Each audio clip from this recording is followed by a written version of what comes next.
수도권은 마이너스 40%부터 시작해야 될 겁니다. 아마 폭풍우가 몰려오기 때문에 지하실에 가서 지켜보고 있다가 폭풍우가 지나가면은 그때 가서 의사결정해야 된다. 내년에는 아마 굉장히 좋을 겁니다. 그래서 내년에는 이 세 가지 트랙을 동시에 구사하시는 게 좋아요.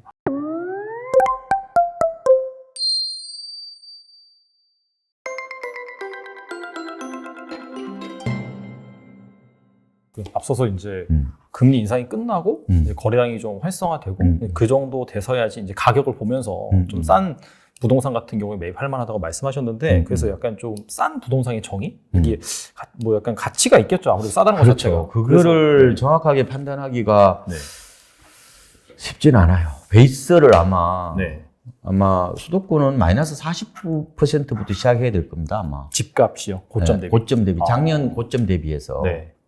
서울은 마이너스 30%가 벌써 나타나고 있잖아요. 맞아요. 여기저기서 나오고 있죠. 네. 그러니까 그걸 기준으로만 보라는 거예요. 그러니까 무조건 수도권은 마이너스 40% 돼서 사라는 얘기가 아니고 서울은 마이너스 30% 돼서 무조건 사라는 얘기가 아니라 그걸 기준치로 보고 그걸 이제 이른바 중거점이라고 그러거든요. 네네.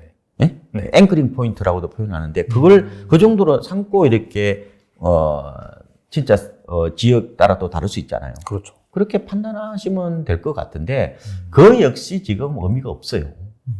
그래서 어느 정도 좀 그 전망도 어떻게 이른바 태풍이 있잖아요. 지나가고 난 다음에 그걸 해야 되는 거야.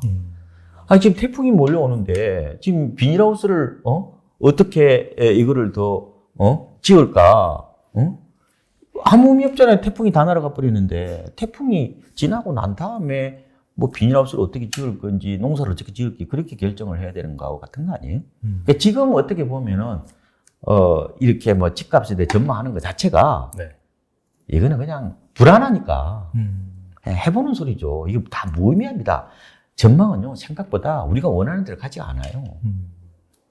그럼 집 있는 사람들이 당연히 집값이 안 빠졌으면 좋겠죠. 이거 소망적 사고라고 그러거든요. wishful thinking이라고 그래서 소망적 사고를 하죠. 집 없는 사람들이 더 반토막이 아니라 더 떨어지기를 원하는 거고. 근데 그 가운데서 내가, 서로 이해관계가 다르니까. 그래서 제가 뭐 얘기하면 파란이 욕이에요, 다. 자기하고 다르다는 거지. 어쩔 수 없어요. 저 같아도 욕할 거라고요. 그런데, 중요한 거는 제가 드리고 싶은 거는 이 선험적 어떤 그런 생각을 하지 마시라고. 그래서 어쨌든 금리가 다 오르고 난 다음에 그때 가서 제가 타이밍을 잡으라고. 그때까지는 집 안 사죠. 그 다음에 중요한 게, 그죠? 다 오르고 나서 그때 가서 뭐 타이밍과 프라이스를 동시에 보시면 될 것 같고, 적어도 이 태풍이 지나가기 전까지는 그냥 혼자서 그냥 멀리 안 좋아하듯이 바라보면 되지. 굳이 그걸 딱 타이밍을 딱 이렇게 진짜 안 맞습니다. 그렇게. 많이 해보지만. 사실 타이밍은 알 수는 없지만 아무튼 그때 가가지고. 그러면 문제는 그러면, 내가 그러면 그때 결정적인 순간에 그럼 집을 싸게 살려면은 어떻게 해야 돼요? 타이밍을, 그거는 잘 안 맞는다고 그랬잖아요. 준비를 하셔야지. 어떻게 준비하면 좋을까요? 그러면? 돈을 마련해야죠. 돈. 선돈후곰이라고 그러잖아요, 이걸 보고. 네? 선돈후곰.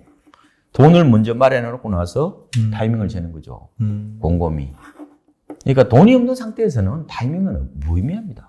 그거는 공상영화 혹은 그냥 만화 보는 거죠. 꿈속에 그림을 그리는 거지. 아니, 돈이 있어야 타이밍을 지을 거 아니에요. 그러면은 3개월 이내에 그러면 내가 잔금을 치를 수 있는 돈이 있어야 되는데, 지금 다 주식에 30%, 40% 마이너스 다 물려있는데 어떻게 집을 사요? 집을 사고 싶어도, 하고 그냥 지나가는 경우도 많습니다. 쉽지 않아요. 그럼 어떻게 그러면 내가 캐시플로우 로드맵을 짤 거냐? 이게 관건 아니에요? 가장 중요한 거는. 타이밍보다 중요한 거는 어떻게 보면은 내가 집값이 절대적으로 딱 진짜 싸다 싶을 때 살 수 있는 준비가 되어 있느냐. 이게 선돈후곰이거든요, 어떻게 보면.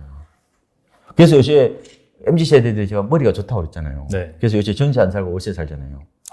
깡통 전세를 피하려는 목적. 혹은 요새 전세 대출 금리보다 전월세 전환율이 낮으니까 더 유리하니까 월세로 산다 이런 얘기도 있지만 진짜 똑똑한 머리 좋은 MZ세대들은 그거 진짜 바닥에서 잡으려고 월세 살잖아요. 돈을 차곡차곡 잘 모아놓은 다음에. 그렇죠. 그렇게 하는 것도 저는 나쁘지 않은 거예요. 그러니까 결정적인 순간에 내가 집을 살 수 있는 기회가 있어요. 그거 찬스를 잡아야 되는데 돈이 없는 상태에서는 그거는 그냥 아무런 의미 없는 꿈꾸기에 불과하다는 거예요. 그럼 이제 윤곽이 나오시죠. 그럼 만약에 요번에 그러면 내가 돈을 마련해놓지 않고 뭐 어느 정도 가격이 막 떨어져서 사고 싶다 이럴 때가 있을 거 아니에요? 네. 그럼 뭐 그냥 하면서 그냥 지나가는 거예요. 가장 중요한 거는 내가 그 시점에 왔을 때 살 수 있는 구매력이 있어야 된다. 이게 더 유효수요라고도 얘기합니다. 이게 훨씬 더 중요한 얘기죠. 말씀을 들어보니까 지금 사실 뭐 주식에 물려있는 MZ세대 상당히 많고 30, 그렇죠. 40% 다 빠졌으니까. 물렸잖아요, 지금. 그렇죠. 네. 그리고 아직도 그 이전 정권에서 그 강력하게 했었던 규제 정책이 풀린 것도 아니고 근데 이제 이런 것들이 다 약간 좀 역전이 돼야겠네요. 어느 정도 좀 자금 사정 같은 경우에도 괜찮아져야 되는 상황에서 이제는 막 집값이 너무 떨어지다 보니까 정부에서 막 규제를 풀고 대출도 막 화끈하게 해주고 좀 돈 빌려서 집 사라고 하는 그런 상황까지 오면은 그 정도 되면은 사실 살 수 있는 그러면 그때 가면 본격 회복이라고 보면 되고요. 뭐 MZ세대 입장에서는 뭐 규제는 그대로 놔두더라도 네.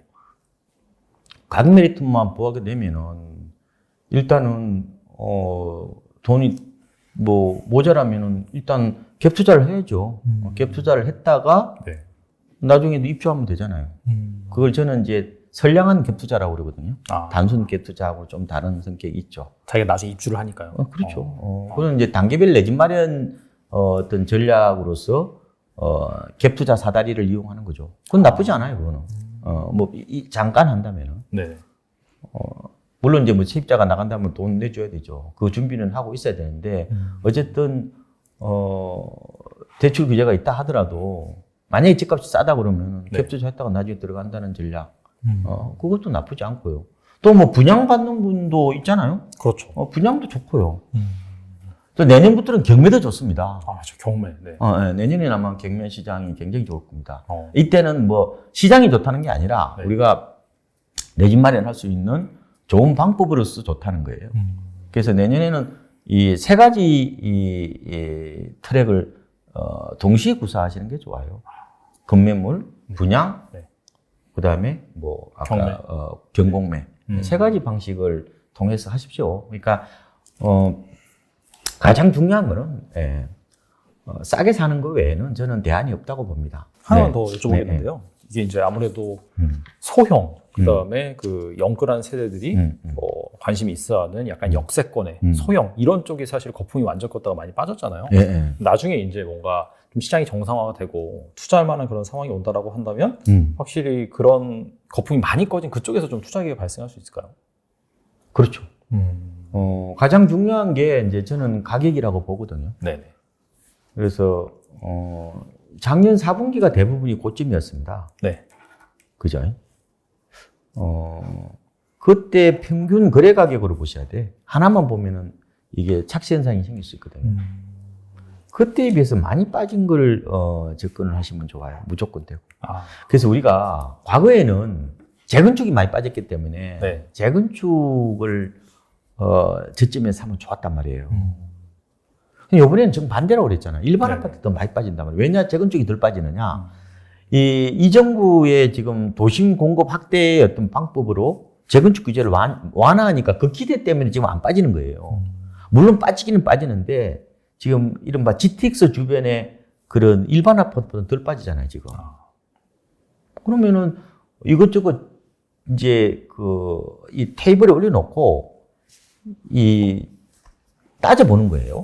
그러면은 아까 말씀하신 대로 역세권 신축 아파트를 살 수도 있고 역세권 구축 아파트도 살 수 있어요. 그거는 굳이 그렇게 뭐 반드시 이걸 사야 되겠다기보다 그 당시에 가서 이렇게 보는 거죠. 그래서 이걸 제가 하나만 생각하면 부호 낚시하는 거거든요. 그렇지 말고 그물 낚시하듯이 하는 거예요. 그물을 한 30개 정도 걸쳐 놓는 겁니다. 그러면 아파트로 따지면은 한 30개, 동수로 따지면 한 10개 이상. 그 중에서 하나 잡는 거예요. 건매물이 생각보다 많이 없습니다. 무슨 말 아시겠죠? 그러니까 그때 가격 메리트가 있으면은 일반적으로 지금 재건축이 덜 빠진다고 말씀드렸지만 해필 또 그거 가보니까 재건축이 더 빠졌어. 그럼 이거 사야죠. 지역마다 좀 다를 수가 있으니까요. 그렇죠. 그래서 항상 내가 이제 출근하는데 한 대중교통으로 1시간 정도 되는 정도 범위를 잡고, 그죠? 그다음에 그 지역에서 이렇게 이제 말하자면 메리트가 있는 아파트를 골라내는 거죠. 이제 젊은 분들 잘 하시잖아요. 엑셀 같은 데다가 네. 이렇게 딱 하셔가지고 테이블에 딱 올려놓고 뭐 이렇게 점수를 매기면 되거든요. 가령 10점 만점에 가령 뭐 역세권이라면 보통 서울에서 500m잖아요, 반경. 네. 그러면 거기에서 300m다. 그러면은 점수를 8점 주는 거죠. 그러면 뭐 청가구다. 네. 그러면은 뭐 얼마 정도 주겠어요? 한 8점 정도 주면 되잖아요. 이런 식으로. 아. 그다음에 교육 여건이 되게 좋다. 네. 그러면 뭐 한 9점 정도.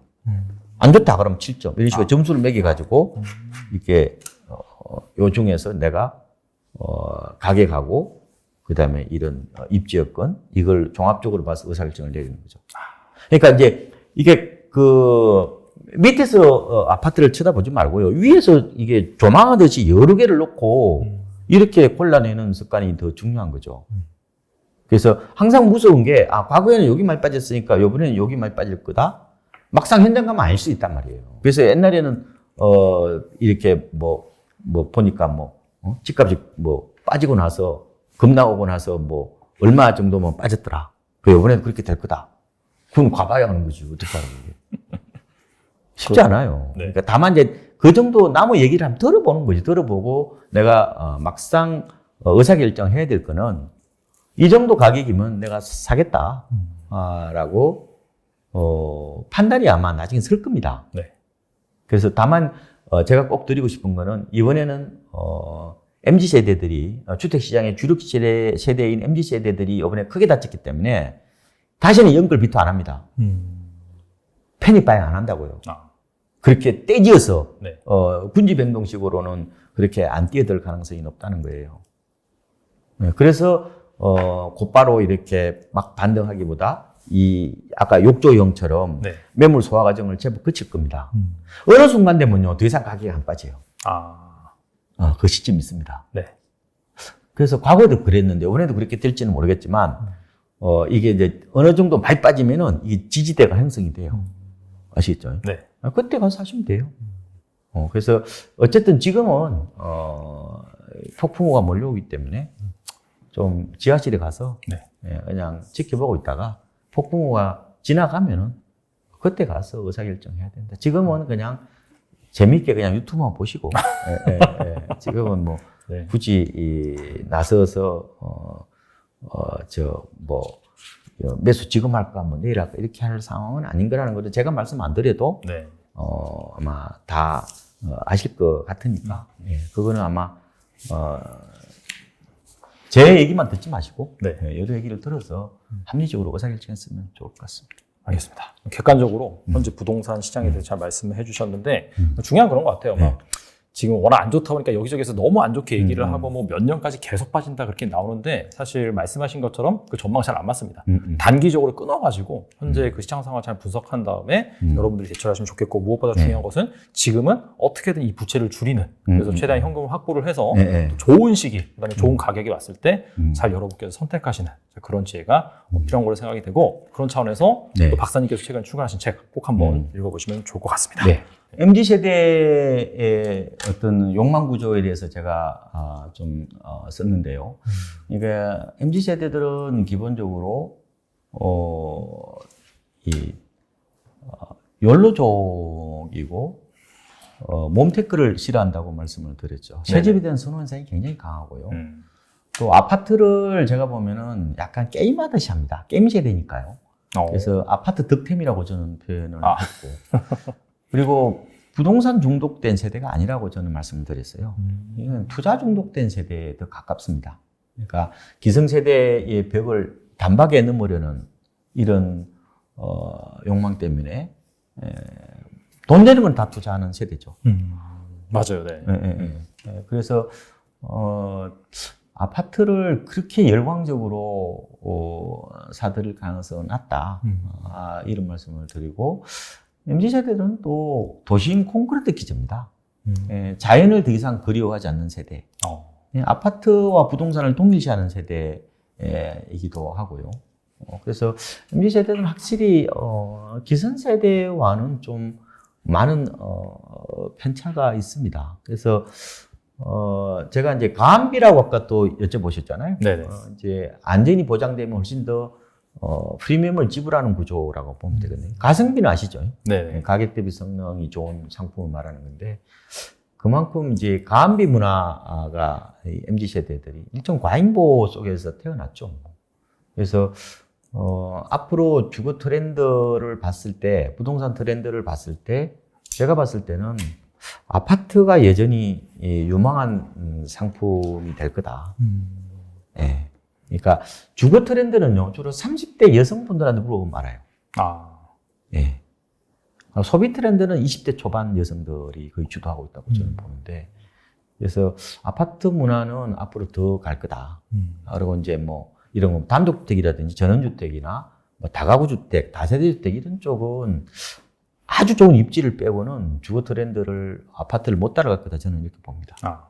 그래서 셀러리맨들은 좋은 아파트 한 채 사는 거를 저는 재테크의 A부터 Z까지라고 봅니다. 요번에 이제